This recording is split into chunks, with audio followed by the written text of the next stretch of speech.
Texas voters approved all 8 of the proposed amendments to the Texas state constitution on Election Day yesterday. But Travis County voters aren't real fans of 3 of the changes. So, Ashley, let's talk about this result. Yeah, you know, Brian, if it were solely up to Travis County voters, 3 of those propositions would have failed. Prop 3, which bans the state, cities, and counties from limiting religious services, passed statewide by about 62%. But the measure failed in Travis County 64% to 36%.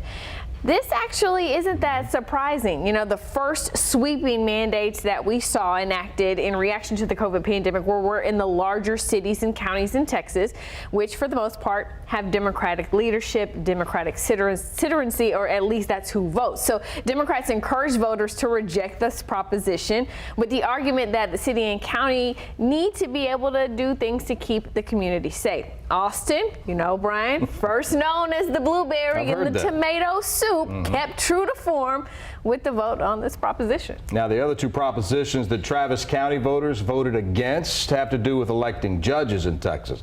Prop 4 increases eligibility requirements to run for a judicial seat. It passed the state with about 59% support, but in Travis County, voters were 56% against it, 44% for it.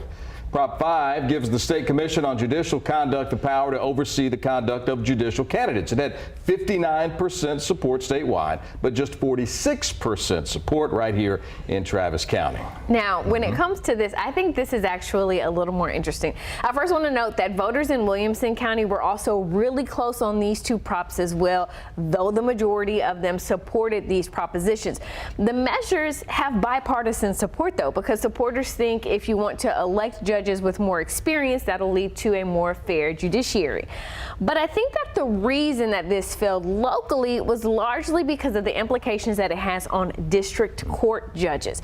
District judges now have to have 8 years experience compared to 4 years, and that narrows the pool of who can run. So in a county where you see people calling for major reforms to policing and criminal justice, it almost makes sense that people in the county want to see a more diverse panel of judicial candidates.